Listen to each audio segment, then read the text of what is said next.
മൂവ്മെൻറ്റിലെ page number 10 ടെക്സ്റ്റിൽ ഏതെന്നറിയില്ല. Topic background to the romantic movement. അതായത് റൊമാൻറ്റിക് ഏജിലെ ബാക്ക്ഗ്രൗണ്ട്, ആ കാലഘട്ടത്തിൽ നടന്ന സോഷ്യോ പൊളിറ്റിക്കൽ ഈവൻസുകളാണ് ഇവിടെ ഡിസ്കസ് ചെയ്യാൻ പോകുന്നത്. എന്തൊക്കെ കാര്യങ്ങൾ ആ ബാക്ക്ഗ്രൗണ്ടിൽ സംഭവിച്ചു റൊമാൻറ്റിക് ഏജിൽ, എന്തൊക്കെ മാറ്റങ്ങൾ വന്നു.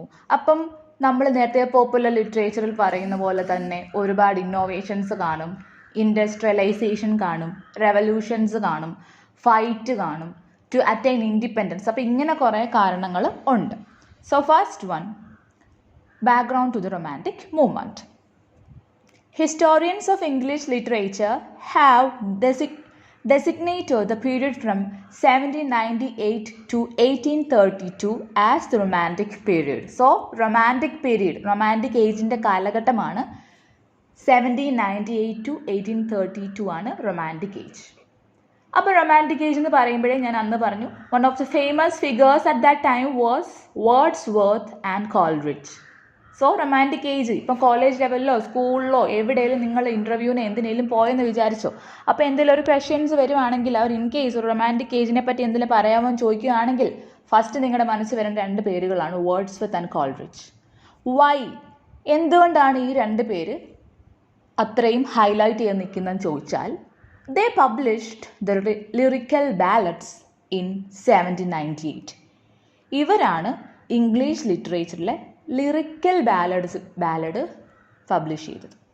ഇനിയും ലിറിക്കൽ ബാലഡ് എന്താണെന്ന് ചോദിച്ചാൽ അതൊരു പോം പോലെയാണ്, പക്ഷേ it contain the essence of music. ഒരു മ്യൂസിക്കൽ എലമെൻറ്റ് പോലെ നമുക്ക് വായിച്ചു പോകാൻ പറ്റുന്ന ബാലഡ്സ് അല്ലെങ്കിൽ പോം, പാട്ടുകൾ രീതി, പാണൻ പാട്ട് അല്ലെങ്കിൽ അങ്ങനെ പാണൻ പാട്ട്, അതായത് ഓറലി നമുക്ക് പാടി സർക്കുലേറ്റ് ചെയ്യുന്ന ഒരു യോൺഡ്രയാണ് അല്ലെങ്കിൽ ഒരു ഐഡിയ ആണ് ലിറിക്കൽ ബാലഡ്സ്. അത് കൊണ്ടുവന്ന രണ്ട് പേരാണ്. That's why their name is highlighted in that period. And lyrical ballads എന്നാണ് പബ്ലിഷ് ചെയ്തതെന്ന് ചോദിച്ചാൽ 1798. ഒരു നെറ്റ് പോയിന്റ് ഓഫ് വ്യൂവിലൊക്കെ ഇമ്പോർട്ടൻ്റ് ആയിട്ടുള്ള പോയിന്റ്സ് ആണിത്. And sir Walter Scott died in 1832. അപ്പം നിങ്ങൾക്ക് ഇങ്ങനെ മാത്രമേ പറയുന്നുള്ളൂ, sir Walter Scott died in 1830. അപ്പം നിങ്ങൾക്കൊന്നും മനസ്സിലാവില്ല. ഇനി അതെന്താണെന്ന് ചോദിച്ചാൽ ആ സമയത്ത് ആ കാലഘട്ടത്തിൽ അസാസിനേറ്റ് ചെയ്ത കിങ് ആയിരുന്നു, അദ്ദേഹം മരിച്ച വർഷവുമായിരുന്നു 1832. Also the reform bill which extended the right to vote to the middle class and laborers was passed by the parliament in 1832. അപ്പോൾ ആ സമയത്ത് തന്നെയാണ് റീഫോം ബില്ല് പാസ്സാക്കിയത്. അതെന്താ ഞാൻ അന്ന് പറഞ്ഞിരുന്നു തോന്നുന്നു. മിഡിൽ ക്ലാസ്സും ലേബറേഴ്സിനും ഒക്കെ എന്താണ് ഒരു റൈറ്റ് ടു വോട്ട്. അതിന് മുന്നേ വരെ നമ്മൾ എപ്പോഴും പറയുന്ന ലിറ്ററേച്ചറിൽ ഈ സപ്രഷൻ ഓപ്പറേഷൻ എന്താ മോനെ പേജ് നമ്പർ ഒന്ന് പറയോ? പേജ് നമ്പർ നമ്മുടെ PDF-ലെ 10 ആ. Okay fine. അപ്പോൾ ഈ റീഫോം ബില്ല് നമ്മൾ എപ്പോഴും ലിറ്ററേച്ചറിൽ പറയാറുണ്ട്, എന്താണ് എല്ലായിടത്തും ഒരു ഓപ്പറേഷൻ ഉണ്ട്, സപ്രഷൻ ഉണ്ട്, ഹൈ ക്ലാസ് മൈനോറിറ്റീസ് മാറ്റി നിർത്തുക, ഹെജിമണി, ഹൈറാർക്കി, അതാണ് ഇവിടെ നടന്നത്. അപ്പോൾ റീഫോം ബില്ല് വരുന്നതിന് മുന്നേ വരെ ഇവർക്ക് വോട്ട് ചെയ്യാനുള്ള റൈറ്റ് ഇല്ല, ഇതൊന്നുമില്ലായിരുന്നു. But they attain the right to vote by the parliament in 1832. Then, during this period, England moved from being a primarily agricultural to the modern industrial society. ഇങ്ങനെയുള്ള മാറ്റങ്ങൾക്ക് കാരണം, അപ്പം ഞാൻ ഫസ്റ്റ് ക്ലാസ്സിൽ റൊമാൻറ്റിക് ഏജിന് ജസ്റ്റ് ഒരു ഇൻട്രോ തന്നപ്പോഴേ ഞാൻ പറഞ്ഞു ഇൻഡസ്ട്രിയലൈസേഷൻ ആണ് ഈ പീരീഡിലെ ഏറ്റവും പ്രത്യേകത.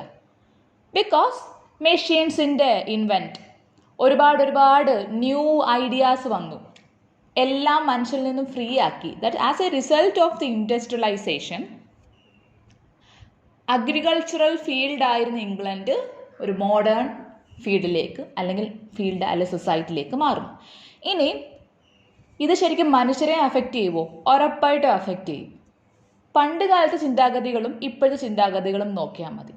അതാണ് കാലഘട്ടം മാറുന്നതനുസരിച്ച് ചിന്താഗതികളും എല്ലാം, സപ്രഷൻ, ഓപ്പറേഷൻ, കാസ്റ്റിസം എല്ലാം മാറും. So as a result of industrial society the romantic movement is one of the best age in English literature എന്ന് പറയാം. Then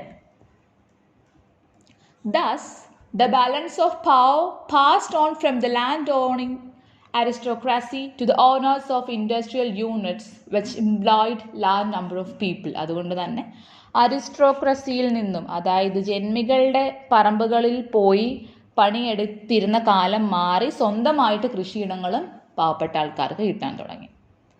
The mill owners and their employees had developed different perspectives. അങ്ങനെ അവർക്ക് സ്വന്തമായിട്ട് തന്നെ പുതിയ പുതിയ ചിന്താഗതികൾ വരാൻ തുടങ്ങി. അവരും ഇൻഡിപെൻഡൻ്റ് ആയിട്ട് നിന്ന് പുതിയ പുതിയ കാര്യങ്ങൾ ചെയ്യാൻ തുടങ്ങി. ഇൻ ദ പൊളിറ്റിക്കൽ എറീന ഇനി ഇത്രയും നമ്മൾ പറഞ്ഞത് ഇൻഡസ്ട്രിയലൈസേഷൻ, അവിടുത്തെ മനുഷ്യനെ പറ്റിയൊക്കെയാണ്. ഇനി പൊളിറ്റിക്കലിനെ പറ്റി പറയുമ്പം in the political Erina there were revolutions of far-reaching consequence to England. ഇംഗ്ലണ്ടിൽ വളരെ അധികം റെവല്യൂഷൻസ് ആ സമയത്ത് നടന്നു. Another one of the best ആണ് the American revolution led to declaration of independence by the 13 colonies. So ഇന്നലെ നമ്മൾ പോപ്പുലർ ലിറ്ററേച്ചർ അമേരിക്കനൈസേഷൻ എന്നൊരു കോൺസെപ്റ്റ് പറഞ്ഞു. അത് തന്നെയാണ് ഇവിടെ. ഒന്നുമില്ല, വൈറ്റ് ബ്ലാക്കിനെ സപ്രസ് ചെയ്ത് അവർ കോളനീസ് പിടിച്ച് വെച്ച്, അല്ലെ ബ്രിട്ടീഷുകാരെന്ത് കോളനീസ് സപ്രസ് ചെയ്ത് വെച്ചിരിക്കുകയാണ്. And after the American revolution അവർക്ക് ഇൻഡിപെൻഡൻസ് കിട്ടി. 1776. The French Revolution was a shattering and sundering event which affected the whole of the Western Europe in several ways. അതുകൊണ്ട് തന്നെ ഈ ഫ്രഞ്ച് റെവല്യൂഷൻ എന്ന് പറയുന്നത് ഭയങ്കരമായി എല്ലാ വെസ്റ്റേൺ യൂറോപ്പിലെ എല്ലാ ഭാഗങ്ങളെയും വളരെയധികം അഫക്റ്റ് ചെയ്തു. ആസ് എ റിസൾട്ട് ഓഫ് ഈ അമേരിക്കൻ റെവല്യൂഷൻ തുടങ്ങിയതിൻ്റെ as a result of this എല്ലാവരും മുന്നേക്ക് വരാൻ തുടങ്ങി. And they get free independence from every one or every elite people എന്ന് വേണേൽ പറയാം. The French Revolution received enthusiastic support in the beginning from the liberals and radicals in England. The Declaration of the Rights of Man by the French National Assembly was welcomed. Edmund Burke disapproved the events in France in his reflection on the revolution in France. So French Revolution result റെവല്യൂഷൻ്റെ റിസൾട്ടായിട്ട് നടന്ന കാര്യമാണ് declaration of right of man. മനുഷ്യന് എല്ലാ തരത്തിലുള്ള റൈറ്റിനും അവകാശം വന്നു. French assembly അതിനെ വളരെയധികം വെൽക്കം ചെയ്തു. But the Edmund Burke disapproved the events in France in his reflection on the revolution in France. But എല്ലായിടത്തും ഓരോ ആൾക്കാർ ആദ്യം തന്നെ കുറച്ച് ക്രിറ്റിസിസം കാണും, കുറച്ചൊരു ഒപ്പോസ് ചെയ്യും, അങ്ങനെയുള്ള സംഭവമാണ് അവിടെ പറയുന്നത്. എഡ്മണ്ട് ബ്രൂക്കിനെ പറ്റി ഒരുപാട് പറയാനുണ്ട്, ബട്ട് അത് നിങ്ങളുടെ പോയിന്റ് ഓഫ് വ്യൂവിലില്ല. ജസ്റ്റ് ഇതിൽ ഇറങ്ങിയാൽ മതി. Then Tom Paine issued a spirited rejoinder to Burke in his Right of Man. Tom Paine pleaded for a democratic republic for England by a peaceful or violent means. അപ്പം ഈ കാര്യങ്ങളിൽ Tom pain വളരെയധികം ബ്രൂക്കിനെ സ്പിരിറ്റഡി ഒരുപാട് influence ചെയ്തു. അങ്ങനെ ഇവർ ഒരു നല്ല പീസ്ഫുള്ളായിട്ടുള്ള ഓർ വയലൻറ്റ് മീൻസിൽ ഇംഗ്ലണ്ടിന് ഒരു republic, democratic republic for England വേണമെന്നുള്ള കോൺസെപ്റ്റ് ഇവർ രണ്ടും കൊണ്ടുവന്നു. ഇതൊക്കെ ജസ്റ്റ് അറിഞ്ഞിരുന്ന് പോയാൽ മതി. This is all background. നിങ്ങൾ ഓർത്തിരിക്കേണ്ട ഏരിയാസ് എന്ന് പറയുമ്പം അവിടെ കോൾറിച്ച് കൊണ്ടുവന്നത് റീഫോം ബില്ല്, പിന്നെ എന്തൊക്കെ നടന്നു, ഇൻഡസ്ട്രിയലൈസേഷൻ വന്നു, മനുഷ്യൻ്റെ കൈകൾ മാറി മെഷീൻസ് വന്നു, അങ്ങനെയുള്ള കാര്യങ്ങളാണ് നിങ്ങൾ മോർ സ്ട്രെസ് കൊടുക്കേണ്ടത്. ഇതൊക്കെ ജസ്റ്റ് ഓർത്തിരുന്നാൽ മതി.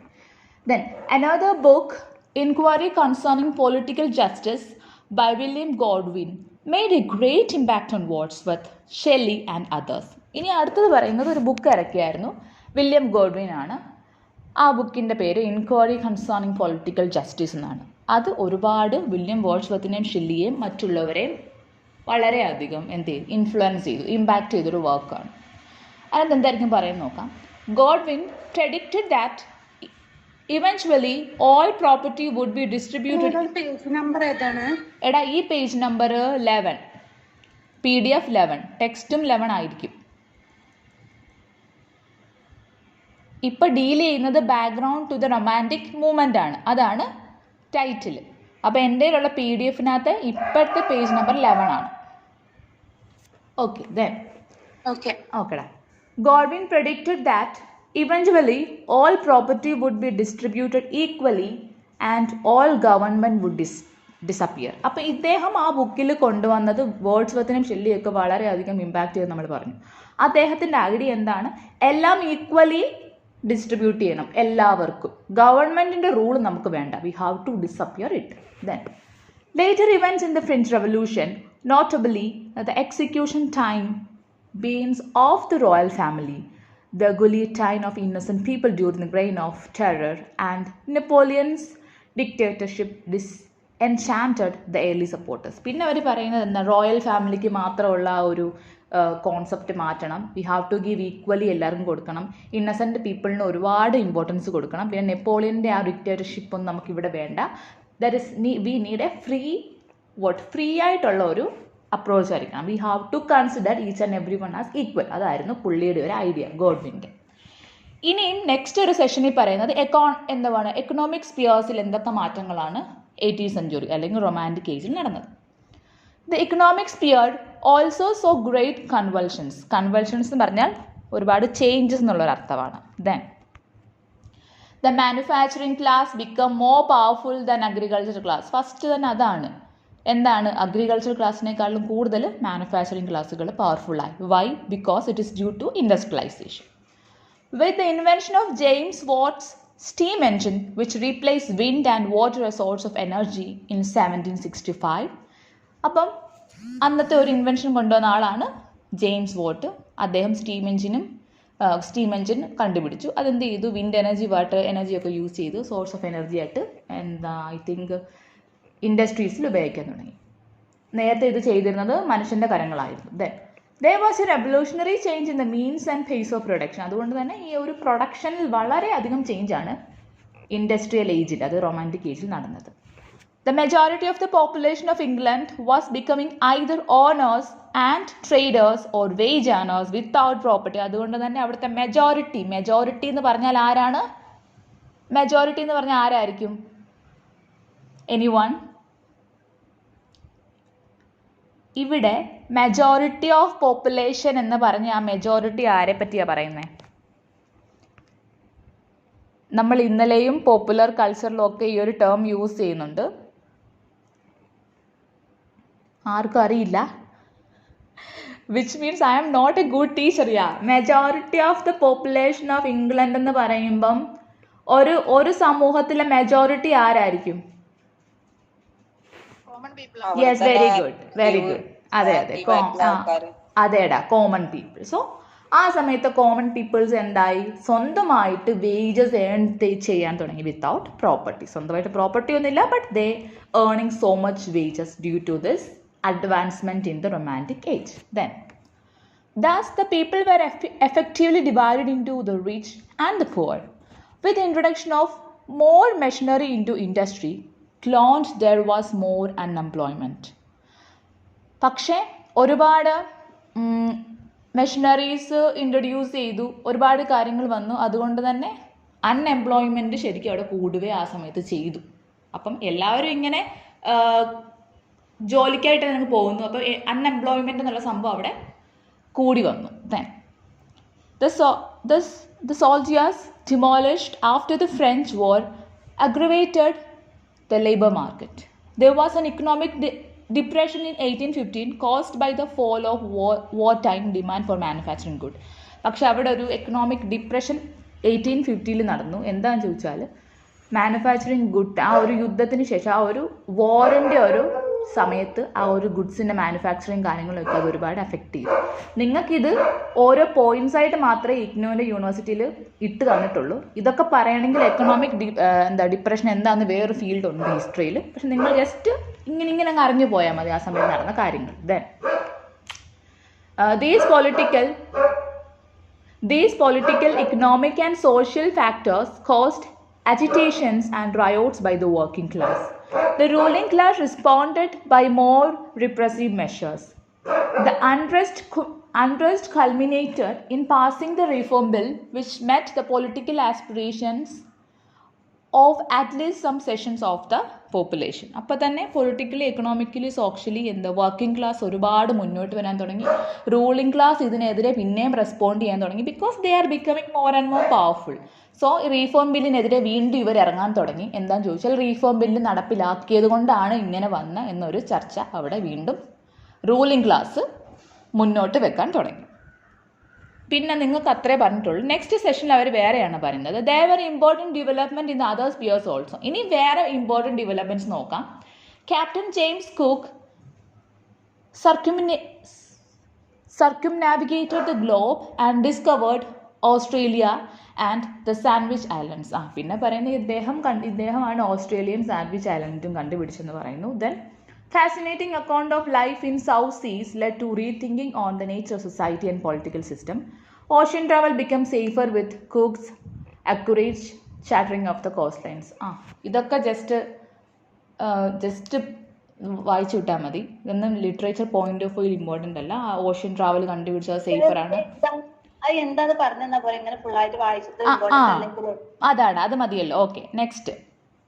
ഇനി നിങ്ങൾക്ക് ഇവിടെ വേണ്ടത് ഈ paragraph. The exploitation of new market in England and elsewhere gave an impetus to commerce. ഇനി കൊമേഴ്ഷ്യലൈസേഷൻ വന്നു. അപ്പം നമ്മൾ ഇൻഡസ്ട്രിയലൈസേഷൻ പറഞ്ഞു, വർക്കിംഗ് ക്ലാസ് വന്നു, മെഷീൻസ് വന്നു, പുതിയ കണ്ടുപിടുത്തം വന്നു, സ്റ്റീം എഞ്ചിൻ ഇൻട്രൊഡ്യൂസ് ചെയ്തു. ഇനി കൊമേഴ്ഷ്യലൈസേഷൻ കൂടി, ഇൻഡസ്ട്രീസ് ഡെവലപ്പ് ചെയ്തു, ടെക്നോളജി ഡെവലപ്പ് ചെയ്തു. പിന്നെന്താണ്? കമ്മ്യൂണിക്കേഷൻസ്. പിന്നെ പറയുന്നത് improvement in the communication network communications കൂടി. ദെൻ പിന്നെ നിങ്ങൾക്ക് അവിടെ നോക്കാനുള്ളത് next paragraph. The romantic writers. ഇവിടെ ഇത് ഇമ്പോർട്ടൻ്റ് ആണ്. The romantic writers lived through such momentous changes in political, economic, social and literary spheres. The idea of revolution informed the romantic movement from the beginning. Many major writers of this period were aware that great changes were taking place around them and that these changes would inevitably find their way to literature also. Yes. അപ്പം ഈ സ്പിയേഴ്സിലുണ്ടായ changes, economic, social, literary changes ഒക്കെ നടന്നു എന്ന് പറഞ്ഞു. ഈ കാലഘട്ടത്തിൽ തന്നെയാണ് നമ്മുടെ റൊമാൻറ്റിക് റൈറ്റേഴ്സ് ജീവിച്ചത്. അതുകൊണ്ട് തന്നെ അവരെ അത് നല്ല രീതിയിൽ അഫക്റ്റ് ചെയ്തു. അവർക്ക് ഒരുപാട് ചിന്താഗതികൾക്ക് ചേഞ്ചസ് വന്നു. And finally all these changes led to the literature also. അവരുടെ ലിറ്ററേച്ചറിനും മാറ്റങ്ങൾ സംഭവിച്ചു. The French Revolution seems to be great divide and the beginning of new era in the history of mankind. Yes, ആ point important ആണ്. Romantic age is dealing with mankind. അത് നിങ്ങൾ inverter കോമയിൽ തന്നെ ഇട്ടെഴുതുക. Romantic ഏജിൽ ഏറ്റവും കൂടുതൽ കവികൾ ഇമ്പോർട്ടൻസ് കൊടുത്തത് മനുഷ്യനാണ്, കോമൺ മാൻ അല്ലെങ്കിൽ mankind. Then William Hazlitt rightly observed in his book, The Spirit of the Age, there was a mighty ferment in the head of the statesmen, the poet, king and people. It was a time of promise, a renewal of the world and letters. അതുകൊണ്ട് തന്നെ William ഹാസ്ലിറ്റ് അദ്ദേഹത്തിൻ്റെ ബുക്കിൽ എഴുതിയിരുന്നു, ഈ ഏജിൻ്റെ പ്രത്യേകത അവിടുത്തെ people, king, statesmen, ferment എല്ലാവരെയും പറ്റി, എല്ലാ മാൻ കൈൻഡിനെ പറ്റി തന്നെയാണ് ഈ റൊമാൻറ്റിക് ഏജിൽ ഡീൽ ചെയ്യുന്നതെന്ന് പുള്ളി William Hazlitt the spirit of the ഏജിൽ പറഞ്ഞു. ദെൻ അടുത്തത് ഇമ്പോർട്ടൻറ്റ് പോയിൻ്റാണ്. ഹൈറാർക്കികൾ എന്ത് ചെയ്തു? ഉടഞ്ഞു പോയി, ഇക്വാലിറ്റി വന്നു. അപ്പം റൊമാൻറ്റിക് ഏജിൻ്റെ സ്ലോഗൻ എന്താണ്? The slogan of liberty, equality and fraternity promised a free and egalitarian society. Egalitarian society എന്ന് പറഞ്ഞാൽ ഈക്വലിസമാണ്, എല്ലാവരും ഈക്വലായിട്ട് കണ്ടു. മൊണാർക്കി അബോളിഷ് ചെയ്തു. മൊണാർക്കി എന്ന് പറഞ്ഞാൽ എന്താണ്? ആധിപത്യമായിട്ട് നിന്നിരുന്ന മൊണാർക്കി, രാജഭരണങ്ങൾ അബോളിഷ് ചെയ്തു. ഫ്യൂഡൽ സിസ്റ്റവും ഡിമോളിഷ് ചെയ്തു. ഈ പോയിന്റ്സ് നിങ്ങൾ പഠിക്കണം. Then the principal dissolution of hierarchy carried in literature. That means the genres of epic and tragedy were at the top of the literary pyramid had to aid place to such as the lyric, the ode and the ballad. അപ്പം principle of ഹൈറാർക്കിക്ക് അതായത് ഈ ഒരു monarchy ഇതെല്ലാം demolish ചെയ്തപ്പം ലിറ്ററേച്ചറിലും മാറി. നമ്മൾ എപ്പിക്കും ട്രാജഡിയും ഒക്കെ പറഞ്ഞിരുന്നു, അതെല്ലാം ടോപ്പിലാണ് നിർത്തിക്കൊണ്ടിരുന്നത്. പക്ഷെ അതെല്ലാം ഇപ്പോൾ സാധാരണ ലിറിക്ക്, ഓഡ്, ബാലഡായിട്ട് വരാനും തുടങ്ങി. അപ്പോൾ നമ്മൾ വില്യം ഷേക്സ്പിയറിൻ്റെ റൈറ്റിങ്സിനെ പറ്റി പറഞ്ഞു, അതൊക്കെ നമ്മളിങ്ങനെ പൊക്കി വെച്ചേക്കുമായിരുന്നു എപ്പിക് എന്ന് പറഞ്ഞ്. പക്ഷെ റൊമാൻറ്റിക് ഏജിൽ ഇതെല്ലാം ഒരു ഈക്വലിസമായിട്ട് ഈ ആ വലിയ പോയംസൊക്കെ അല്ലെങ്കിൽ ആ വലിയ കഥകളൊക്കെ ചെറിയ ലിറിക്കും ഓടും ബാലഡുമായിട്ട് ഇവർ ഇറക്കാൻ തുടങ്ങി. ഇനിയും ലാംഗ്വേജ് ഇമ്പോർട്ടൻ്റ് ആണ്. റൊമാൻറ്റിക് ഏജിലെ ലാംഗ്വേജ് എങ്ങനെയായിരുന്നു? In language, the cultivated speech of the elite was sought to be replaced by speech of common people. Yes, language എന്തായിരുന്നു? അവിടുത്തെ സാധാരണക്കാരുടെ ലാംഗ്വേജ് ആയിരുന്നു ഇവർ റൈറ്റിങ്സിൽ ഉപയോഗിച്ചത്. In the choice of themes, great even had to make way for more common incident. ഇനി theme എങ്ങനെയായിരുന്നു? ആ സമയത്ത് എഴുതിയ പോയം അല്ലെ നോവലിലെ തീം എന്ന് പറഞ്ഞാൽ കോമൺ ഇവൻ്റാണ്, കോമൺ ആയിട്ടുള്ള ഇൻസിഡൻറ്റുകൾ, അല്ലാതെ ഗ്രേറ്റ് ഇവൻസിനെ പറ്റിയൊന്നുമല്ല അന്നത്തെ കവികൾ, റൊമാൻറ്റിക് ഏജിലെ കവികൾ എഴുതിയത്. ഇനി ക്യാരക്ടേഴ്സ് എങ്ങനെയായിരുന്നു? സാധാരണ ക്യാരക്ടേഴ്സാണ്. കിങ്ങിനെയും ക്വീനിനെയും പറ്റി ഒന്നും റൊമാൻറ്റിക് ഏജിലെ കവികൾ എഴുതിയിട്ടില്ല. ഫോക്ക്, ഒരു നാടിൻ്റെ കൾച്ചർ, ലൈക്ക് ലീസ് ഗ്യാദററെ പോലെ, ഹൈലാൻഡ് ലാസ്, ഒരു ഇഡിയറ്റ് ബോയ്, അങ്ങനെ സാധാരണ ആൾക്കാരെ പറ്റിയായിരുന്നു എഴുതിയിരുന്നത്. Thus, the French Revolution caused a democratization of literature in genre. അതുകൊണ്ട് തന്നെ ഈ ഒരു ഫ്രഞ്ച് റവല്യൂഷൻ എന്തിന് റിസൾട്ട് ചെയ്തു? ലിറ്ററേച്ചറിൽ തന്നെ ഒരു ഡെമോക്രസി വന്നു. എവിടൊക്കെയാണ്? In language, in themes and in characters. The spirit of age demanded these changes and the creative write respond in these. അതുകൊണ്ട് തന്നെ ഈ ഏജിൻ്റെ സ്പിരിറ്റ് ഇതായി മാറി. അപ്പം ഇങ്ങനെ വന്നപ്പോഴുള്ള ഗുണം എന്താണ്? ഓരോ റൈറ്ററിൻ്റെയും ക്രിയേറ്റിവിറ്റി അവർക്ക് enthusiastically from their sincere heart അവർക്ക് റൈറ്റിങ്സിനെ പ്രൊഡ്യൂസ് ചെയ്യാൻ പറ്റി. സോ ഇതാണ് റൊമാൻറ്റിക് ഏജിൻ്റെ main background. Next, definition of romanticism. അപ്പോൾ റൊമാൻറ്റിസിസത്തിന് പലരും പല ഡെഫിനിഷൻസ് കൊടുത്തിട്ടുണ്ട്. അപ്പോൾ നിങ്ങൾക്ക് അതിനകത്ത് ഏതെങ്കിലും എളുപ്പമായിട്ടുള്ള ഡെഫിനിഷൻ പഠിച്ചു വെച്ചാൽ മതി. So first, the term romanticism is controversial ആണ്. ഈ റൊമാൻറ്റിസിസം എന്ന് പറയുന്ന ടേം വളരെ കോൺട്രവേഴ്സീസ് ക്രിയേറ്റ് ചെയ്തൊരു ടേം ആയിരുന്നു ആ സമയത്ത്. F.L. Lucas in his book The Decline and the Fall of the Romantic Ideal counts as many as 11,396 definitions. F.L. ലൂക്കാസിൻ്റെ ബുക്കിൻ്റെ പേരാണ് decline and fall of romantic deal എന്ന് പറയുന്നതിനകത്ത് റൊമാൻറ്റിസിസത്തിനെ പറ്റി 11,396 ഡെഫിനിഷൻസ് കൊടുത്തിട്ടുണ്ട്. ഇനി the term come from dream Rome. ശരിക്കും ഈ ടേം വന്നത് റോം എന്ന് പറയുന്ന വേർഡിൽ നിന്നാണ്. In the 7th and 8th centuries, there were three main languages in Europe. Lingua Latina, which was the language of scholars, and second language is Lingua Barbara, which was the language of Germanic tribes, and third was Lingua Roman Rustica, which was a group of vulgar Latin dialects from which Romance languages, namely French, Italian, Spanish, Portuguese, and Romanian are derived. So, ഇവിടെ പറയുന്ന 8th സെഞ്ച്വറിയിലും 7th സെഞ്ച്വറിയിലും യൂറോപ്പിലെ main 3 language ആയിരുന്നു ഇത്. ലിംഗ്വ ലാറ്റിന, ലിംഗ്വ Barbara, ലിംഗ്വ റൊമാൻറ്റിസിസ. അതിനകത്തുനിന്ന് മൂന്നാമത്തെ ലിംഗ്വ റൊമാൻറ്റിക്കിസ എന്ന് പറയുന്നതിനകത്തു നിന്നാണ് നമ്മുടെ റൊമാൻറ്റിക് എന്ന് പറയുന്ന ലാംഗ്വേജ് ഒറിജിൻ ചെയ്തത്.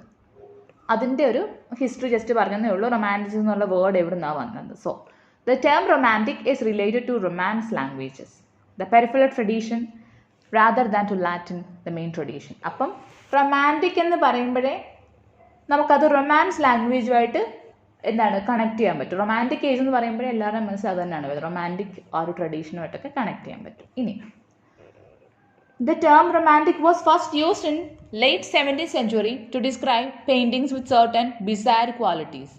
When Leigh Turner referred to Shakespeare as a romantic writer, he meant that English playwright was not a neoclassical writer. What is meant by a romantic writer is one who insists simplicity or they represent their age. This was not so with romantics. Wordsworth and Coleridge, who worked together for some time, never applied the term romantic to themselves. Okay. ഇവിടെ പറയുന്നത് 17th സെഞ്ച്വറിയിലാണ് romantic എന്നുള്ളത് first use ചെയ്തത്.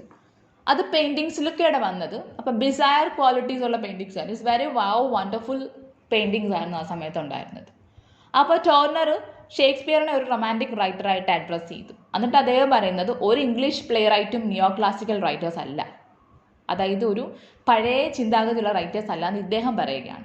അതിൽ ഇദ്ദേഹം പറയുന്നു romantic writer എന്ന് പറഞ്ഞാൽ എപ്പോഴും who insist implicitly or otherwise his own uniqueness. Romantic റൈറ്റേഴ്സിൻ്റെ ലൈഫിലുള്ള എപ്പോഴത്തെയും പ്രത്യേകത എന്താണെന്ന് ചോദിച്ചാൽ യുണീക്നെസ് ആണ്. അത് നിങ്ങൾ അണ്ടർലൈൻ ചെയ്ത് എഴുതാം. റൊമാൻറ്റിക് റൈറ്റേഴ്സിൻ്റെ പ്രത്യേകത, രണ്ടാമത്തെ പ്രത്യേകത യുണീക്നെസ്. ഫസ്റ്റ് വൺ ഇവർ ആരെ പറ്റിയാണ് പറയുന്നത്? മാൻകൈൻഡ്. Second one uniqueness. അവരുടേതായിട്ടുള്ള ഒരു യുണീക്ക് ക്വാളിറ്റി ഉണ്ട്. The age of reason, many writers said that. എന്താടാ? ഫസ്റ്റ് പറഞ്ഞത് ലേറ്റ് ആയിട്ടാണ് കയറിയത്. ആദ്യം നമ്മൾ പറഞ്ഞായിരുന്നു റൊമാൻറ്റിക് ഏജ് മെയിനായിട്ടും ഡീൽ ചെയ്തത് മാൻ കൈൻഡ്, കോമൺ മാനെ പറ്റിയാണ് അവരുടെ എല്ലാ വർക്കിലും ഉള്ള തീം. രണ്ടാമത്തത് യൂണിക്നെസ്. യെസ്. ദെൻ ഇനിയും അടുത്തത് അത് ജസ്റ്റ് നോക്കിയാൽ മതി. ഇനി Wordsworth and Coleridge, who work together for some time, never apply the term romantic to themselves. Goethe define classic as a good health and romantic as sickness. Okay, അപ്പോൾ വേർഡ്സ്വർത്തും കോൾറിഡ്ജും അവരുടെ വർക്കിലൊന്നും അവർ romantic എന്ന് പറയുന്ന ഒരു കൺസെപ്റ്റ് അവർ പറഞ്ഞിട്ടേ ഇല്ല. ബിക്കോസ് അവരുടെ sincere ഹാർട്ടിൽ നിന്ന് തന്നെയാണ് അവർ എഴുതിയത്. അവർ ആർട്ടിഫിഷ്യലി കാണിക്കാതെ എഴുതിയ 2 റൈറ്റേഴ്സാണ് ഇവർ. പക്ഷേ ഗോത്തെ വന്നിട്ട് നമുക്കൊരു കമൻറ്റ് തരികയാണ്, ക്ലാസിക് ആണ് ഗുഡ് ഹെൽത്ത്, റൊമാൻറ്റിക് സിക്നസ് ആണ്. പുള്ളി അതിനെ സപ്പോർട്ട് ചെയ്യാത്തൊരു കമൻറ്റ് പറഞ്ഞു. This distinction is more psychological than aesthetic and it has received much currency. Around 18,000 when Madame de Staël introduced German romantic literature into France. ഇനി അതൊക്കെ just വായിച്ചു വിട്ടാൽ മതി, പോട്ടെ. She stressed the medieval and Christian qualities into literature. Okay. These qualities replaced rationalism and agotism to the age of reason. She felt that the aridity of the 18th century was not of a celebrate. No, അത് വേണ്ട. Next paragraph. The term implies a literary and philosophical theory which tend to see the individual at very center of all life and experience. Yes, ഇനി romantic ഏജിലെ ഫിലോസഫിയും ലിറ്ററേച്ചറും എല്ലാം ഒരു life and എക്സ്പീരിയൻസിനെ centre ചെയ്താണ്. ഒരു common മാൻ്റെ ലൈഫും എക്സ്പീരിയൻസും ഒക്കെയാണ് കൂടുതലും അതിനകത്ത് വന്നത്. സെൻറ്റർ ഓഫ് ആർട്ട് എന്ന് വേണേൽ പറയാം. The individual is place A centre of art. ഏതൊരു വർക്കിലെയും മെയിൻ ആരാണ്? ഇൻഡിവിജ്വൽ, മനുഷ്യനാണ്. അപ്പോൾ മൂന്നാമത്തെ ഒരു പോയിന്റ് കിട്ടി. ഫസ്റ്റ് മാൻകൈൻഡ് എന്ന് പറഞ്ഞു, സെക്കൻഡ് യൂണിക്നെസ് പറഞ്ഞു, അടുത്തത് എന്താണ്? സെൻറ്റർ ഓഫ് ആർട്ട് എന്താണ്? Individuals life and experience. ഒരു വ്യക്തിയുടെ ലൈഫ് എക്സ്പീരിയൻസ് ആണ് കൂടുതലും കാണിക്കുന്നത്. ഇനി നാലാമത്തെ ഒരു പോയിന്റ് പറയാം. Expression of his unique feelings and attitude. അതായത് സ്വന്തമായിട്ടുള്ള നമ്മുടെ ഉള്ളിലുള്ള ഫീലിങ്സ് തന്നെയാണ് ലിറ്ററേച്ചറിൽ അവർ എക്സ്പ്രസ് ചെയ്യുന്നത്. സോ ഇത്രയും, അടുത്തത് വേണ്ട, ഇത്രയുമാണ് നിങ്ങൾ നോക്കി വെക്കേണ്ടത്. സോ ഇതാണ് ഇൻട്രൊഡക്ഷൻ ടു റൊമാൻറ്റിസിസം. റൊമാൻറ്റിസിസം എന്താണെന്ന് ചോദിച്ചാൽ നിങ്ങൾക്ക് ഈ പോയിന്റ്സ് ഒക്കെ എഴുതാം. എന്തോ മൂന്നാമത്തെ പോയിന്റ് സെൻറ്റർ ഓഫ് ആർട്ട് ആണ്. അതായത് ഇൻഡിവിജ്വലിനാണ് ഇമ്പോർട്ടൻസ് കൊടുക്കുന്നത്. അതായത് ഇൻഡിവിജ്വലിന്റെ ലൈഫ് ആൻഡ് എക്സ്പീരിയൻസ് ആണ് എല്ലാത്തിനകത്തും കാണിക്കുന്നത്. അടുത്ത പോയിന്റ് ഏതാ? Expression of his unique feelings and particular attitude. ഒരു വ്യക്തിയുടെ സ്വന്തമായിട്ടുള്ള ഫീലിങ്സ് തന്നെയാണ് ലിറ്ററേച്ചറിൽ അവർ കാണിക്കുന്നത്, അല്ലാതെ അവിടെ ഒരു ആർട്ടിഫിഷ്യാലിറ്റി ഇല്ല. ഇതാണ് റൊമാൻറ്റിക്. യെസ്, അതേടാ, unique feelings of A particular person, അല്ലെ യുണീക്ക് ഫീലിങ്സ് ആൻഡ് ആറ്റിറ്റ്യൂഡ് എന്നും പറയാം. നിങ്ങൾ ഇത്രയും കോംപ്ലിക്കേറ്റഡ് പേടിക്കണ്ട. റൊമാൻറ്റിക് ഏജ് എന്ന് പറഞ്ഞാൽ ഇപ്പം ഞാൻ വില്യം വേർഡ്സ്വർത്ത് അല്ലെങ്കിൽ ഐശ്വര്യ എന്ന് പറയുന്നൊരു പോയിറ്റാണ്. ഞാൻ റൊമാൻറ്റിക് ഏജിൽ ജീവിക്കുന്നു. ഞാനൊരു പോയം എഴുതാൻ പോകുന്നു. അപ്പം ഞാൻ എൻ്റെ ബെസ്റ്റായിട്ടുള്ള സിൻസിയർ വർക്ക് കൊടുക്കും. ഞാൻ യൂസ് ചെയ്യുന്ന തീം മാൻകൈൻഡ് ആയിരിക്കും. പിന്നെന്താണ്? യുണീക്നെസ് ഉണ്ട് എൻ്റെ റൈറ്റിങ്സിനകത്ത്. പിന്നെ പേഴ്സണൽ ഫീലിങ്സ് ഞാൻ കാണിക്കുന്നു. അതായത് നമ്മുടെ സ്വന്തമായിട്ടുള്ള ഫീലിങ്സ് തന്നെ.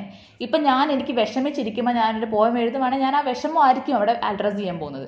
ഇനി ഞാൻ ഭയങ്കരമായിട്ട് ലവ് ഫീലിംഗിൽ ഇരിക്കുവാണെങ്കിൽ ഞാൻ ലവ് തന്നെ ആയിരിക്കും അഡ്രസ്സ് ചെയ്യാൻ പോകുന്നത്. ഇനി ഞാനൊരു ഗാർഡനിലോ എവിടെയെങ്കിലും ഇരിക്കുമ്പോൾ ഒരു പക്ഷീനെ കണ്ടെങ്കിൽ ആ ഗാർഡനിലുള്ള കാര്യങ്ങൾ തന്നെ ആയിരിക്കും എക്സ്പ്രസ് ചെയ്യുന്നത്.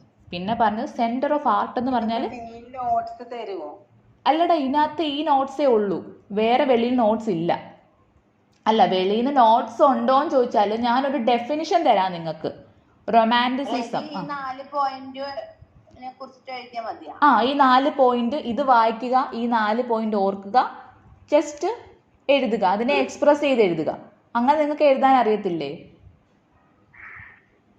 അറിയാമെന്ന് ഞാൻ വിശ്വസിക്കുന്നു. പിന്നെ ഞാൻ വേണേ ഒരു ഡെഫിനിഷൻ നിങ്ങൾക്ക് സെപ്പറേറ്റ് ഇട്ട് തരാമേ. എന്താണ് റൊമാൻറ്റിസിസം എന്ന് വില്യം വേർഡ്സ്വർത്ത് പറഞ്ഞേക്കുന്ന ഒരു ഡെഫിനിഷൻ ഞാൻ നിങ്ങൾക്ക് തരാം. നിങ്ങൾക്കത് കാണാൻ പഠിച്ച് എഴുതാമെങ്കിൽ അത് പഠിക്കാം. അതിൻ്റെ ഒരു വോയിസ് നോട്ടും വേണം ഞാൻ ഗ്രൂപ്പിലിടാം. ഓക്കെ, ഞാൻ എക്സ്ട്രാ തരാം.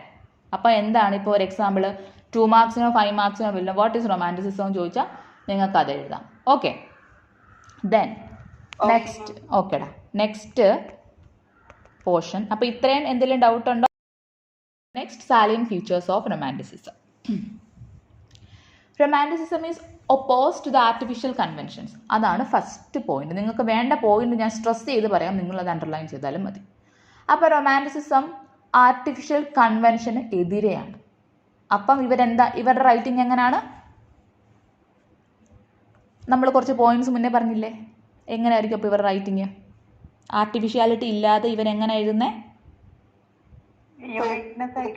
അതെ, യെസ്, ആ പോയിന്റ്സ് എല്ലാം പറയണം. Yes, very good. Okay, very good. അപ്പം ഫസ്റ്റ് സാലിയൻ ഫീച്ചർ ഇതാണ്, they are oppose to artificial conventions. ആർട്ടിഫിഷ്യാലിറ്റി ഇല്ലാതെ they are expressing their thought from their inner mind. നിങ്ങൾക്ക് ലാംഗ്വേജ് ഉള്ളവരാണോ? നിങ്ങൾ ലാംഗ്വേജ് ഉള്ളവരാണെങ്കിൽ നിങ്ങൾക്ക് സ്വന്തമായിട്ട് ആഡ് ചെയ്യാം കേട്ടോ. I don't know about your language quality, എനിക്ക് അറിയില്ല. അപ്പം നിങ്ങൾക്ക് അങ്ങനെ ആഡ് ചെയ്യാം. The first feature of romanticism is they are oppose to artificial convention because they are writing from their heart. നിങ്ങൾക്ക് അത് യൂസ് ചെയ്യാം. അവരവരുടെ ഹൃദയത്തിൽ നിന്നാണ് എഴുതുന്നത്. They are expressing their true feelings to the world. ഇതെല്ലാം നിങ്ങൾക്ക് ആഡ് ചെയ്യാം. If you had a language ഉണ്ടെങ്കിൽ നിങ്ങൾക്ക് ഇതൊക്കെ ആഡ് ചെയ്യാം. കാണാതെ പഠിക്കുന്നതിനാണ് ഞാൻ ഒരിക്കലും സപ്പോർട്ട് ചെയ്തില്ല. ഇതെല്ലാം നിങ്ങൾക്ക് ആഡ് ചെയ്യാവുന്ന പോയിന്റ്സ് ആണ്. മാം, അവര് നാച്ചുറൽ തിങ്സിനെ കുറിച്ചാണ് റൈറ്റ് ചെയ്തിട്ടുള്ളത്. നേച്ചർ, നാച്ചുറൽ അല്ലടാ, നേച്ചറിനെ പറ്റി എഴുതിയിട്ടുണ്ട്. പിന്നെ അവര് ഇപ്പൊ ഫോർ എക്സാമ്പിൾ ഷേക്സ്പിയർ എഴുതിയപ്പോൾ കുറേ ആർട്ടിഫിഷ്യാലിറ്റി ഒക്കെ പുള്ളിയുടെ കയ്യിൽ നിന്നിട്ട് എഴുതിയിട്ടുണ്ട്. അത് ഇല്ലാത്ത കാര്യങ്ങളൊക്കെ ആഡ് ചെയ്ത് എഴുതി. പക്ഷെ ഇവരെന്ന് പറയുന്നത് എന്ത് കാണുന്നു അതേ എഴുതുന്നുള്ളൂ, അല്ലെങ്കിൽ അവരുടെ മനസ്സിൽ എന്താണ് വരുന്നത് അതേ എഴുതുന്നുള്ളൂ. അതുകൊണ്ടാണ് വേർഡ്സ്വർത്ത് പറഞ്ഞത് poetry is the spontaneous overflow of powerful feelings inside a man. ഒരു മനുഷ്യൻ്റെ ഉള്ളിൽ പെട്ടെന്ന് വരുന്ന ആ ഒരു ഫീലിങ്സ് തന്നെയാണ് ഇവരെഴുതുന്നത്. അപ്പം റൊമാൻറ്റിസിസം എന്തൊക്കെ എഴുതും? നേച്ചറിനെ പറ്റി എഴുതും, പ്രകൃതിയെ പറ്റി വർണ്ണിക്കുന്നവരാണ്, മാൻ കൈൻഡിനെ പറ്റി പറയുന്നവരാണ്. കോമൺ മാൻ എന്ന് പറഞ്ഞ കൺസെപ്റ്റ് ഇവർക്കുണ്ട്. യുണീക്നെസ് ഉണ്ട് ഇവരുടെ റൈറ്റിങ്സിൽ. Centre of ആർട്ടാണ്.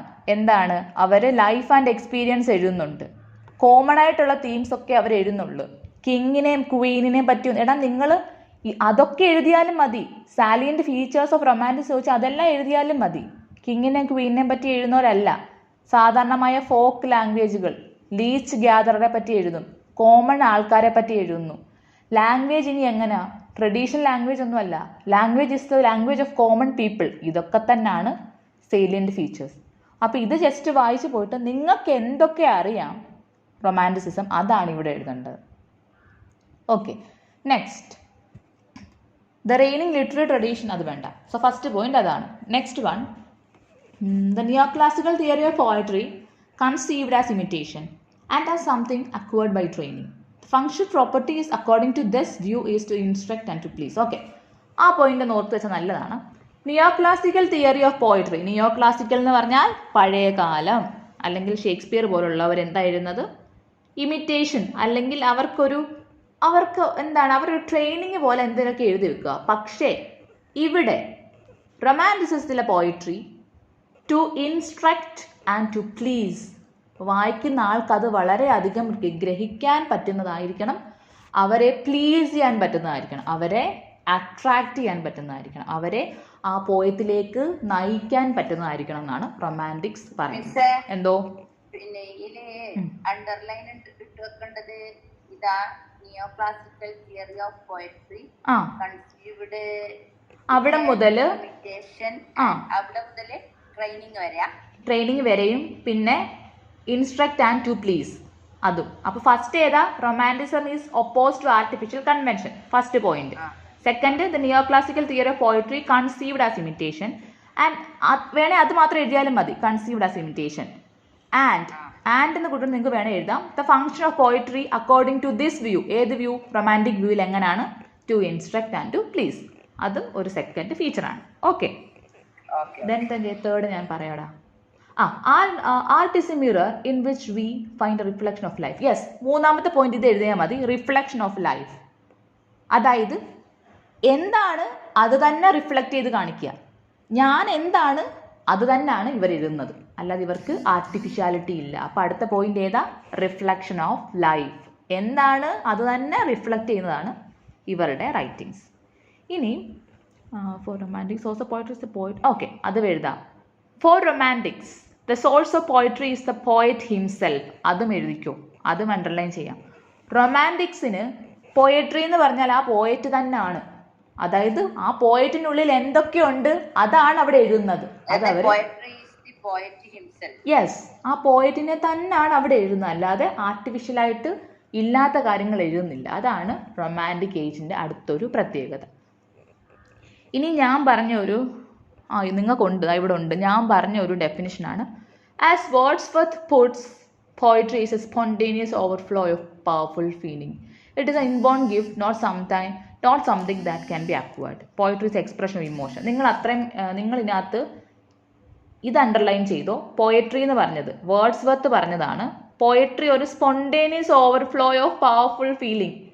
ഞാൻ പോയം എഴുതാൻ ഇപ്പം ഇരുന്നപ്പം ഞാനൊരു എന്താ പറയണ്ട, മഴ കണ്ട് എഴുതുകയാണ്. അപ്പോൾ ആ മഴ കണ്ടപ്പോൾ എനിക്ക് എന്തൊക്കെ തോന്നി, സ്പോണ്ടേനിയസ് ഓവർഫ്ലോ, ആ ഫീലിങ്സ് ആണ് എഴുതേണ്ടതെന്നാണ് വേർഡ്സ്വർത്ത് പറയുന്നത്. ആ ലൈനും നിങ്ങൾക്ക് എഴുതാം. അടുത്ത നിങ്ങൾ അണ്ടർലൈൻ ചെയ്യേണ്ടത് poetry is expression of emotion. ഞാനിപ്പോൾ സ്നേഹത്തിൽ ഹാപ്പി ആയിട്ടിരിക്കുവാണെങ്കിൽ അത് തന്നെ എഴുതണം. അല്ലാതെ ഞാനിപ്പോൾ വിഷമിച്ചിരുന്നിട്ട് ചുമ്മാ ഹാപ്പി ആയിട്ടുള്ളൊരു പോയം എഴുതല്ല വേണ്ടത്.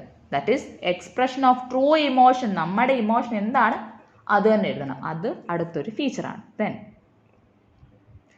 ഇതും എഴുതാം. Poets imagination creates poetry.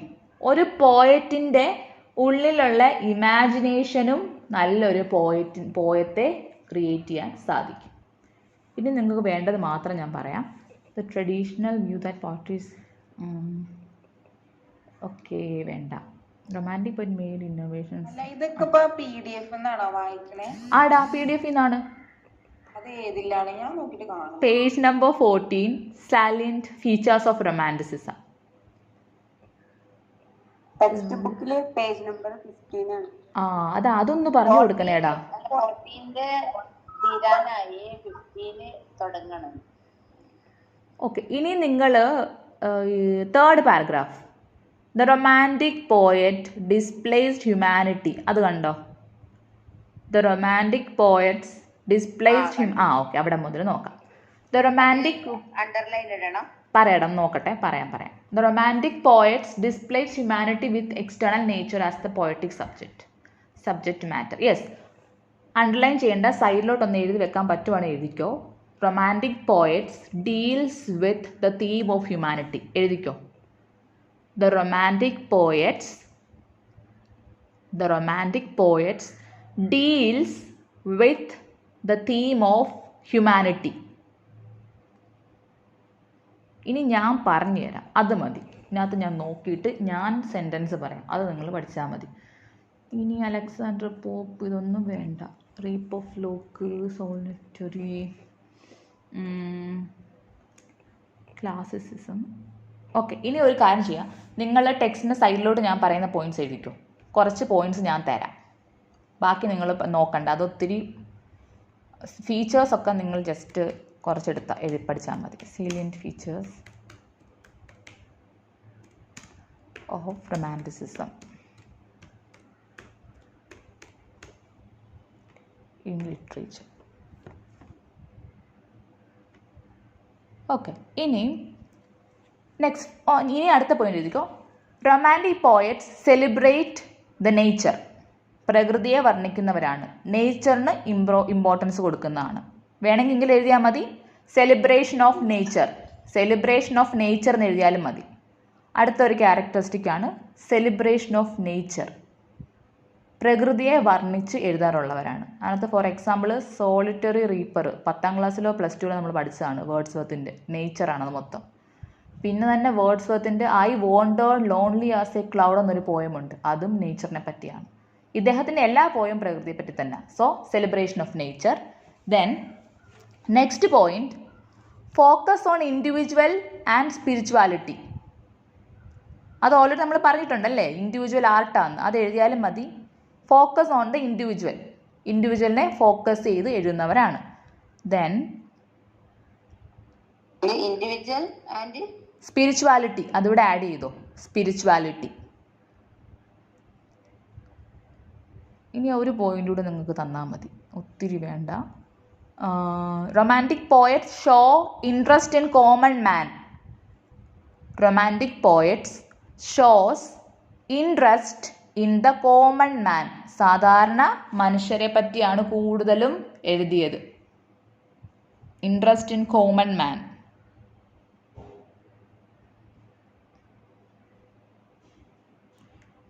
അടുത്തൊരു ഫീച്ചർ എഴുതാം. The main themes of romanticism include, ഇവർ എന്തൊക്കെ തീംസ് ആണ് എഴുതുന്നത് നമുക്ക് നോക്കാം.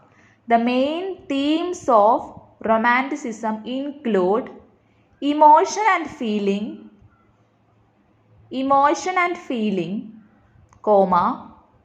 the self, അതായത് സെൽഫ് എക്സ്പ്രഷൻ, പോയിന്റിൻ്റെ ഉള്ളിലുള്ളത് തന്നെ അവർ പ്രകടിപ്പിക്കുന്നു. The self and dreams and visions. അവരുടെ ഡ്രീംസ്, അവരുടെ ഇമാജിനേഷനിൽ വരുന്നത്, അവരുടെ ചിന്താഗതികൾ, ഇതെല്ലാം അവർ ഇൻക്ലൂഡ് ചെയ്യാറ്. Visions dreams and visions. Then ഏതാടാ ഇപ്പൊ പറഞ്ഞതോ? ഒന്നുകൂടെ പറയാം. ദ മെയിൻ തീംസ് ഓഫ് റൊമാൻറ്റിസിസത്തിന്റെ മെയിൻ തീംസ് ഏതാണ്? Emotion and feeling, the self, SELF, the self, and dreams and visions.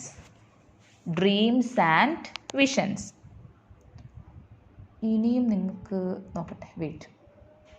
Dreams and visions ഇനി സെപ്പറേറ്റ് നിങ്ങൾ ആഡ് ചെയ്തു വേറൊന്ന്. ദേ deals with rustic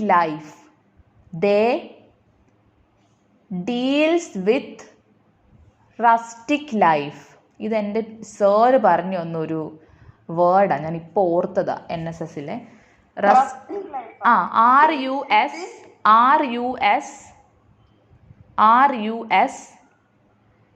TIC.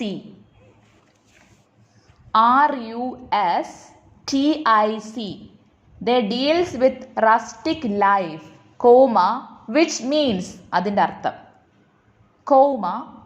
which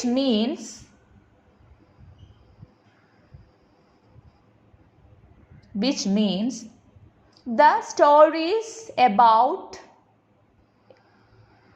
which means ഈ റസ്റ്റിക് ലൈഫ് എന്ന് പറഞ്ഞാൽ എന്താണ്? which means the stories about countryside and rural life.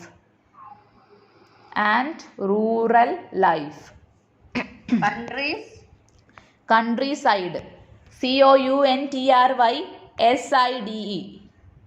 countryside and rural life. അതായത് rustic life എന്ന് പറഞ്ഞാൽ കൺട്രി സൈഡ്, അതായത് നാട്ടുംപുറം എന്നാണ് ലിറ്ററേച്ചറിൽ കൺട്രി സൈഡ് എന്ന് പറഞ്ഞാൽ. കൺട്രി സൈഡ്, നാട്ടുംപുറത്തെ പറ്റിയും റൂറൽ ലൈഫിനെ പറ്റിയൊക്കെ റൊമാൻറ്റിക് റൈറ്റേഴ്സ് എഴുതിയിട്ടുണ്ട്. സോ ഇത്രയും മതി നിങ്ങൾക്ക് സെലിയൻറ്റ് ഫീച്ചേഴ്സ് ഓഫ് റൊമാൻറ്റിസിസം.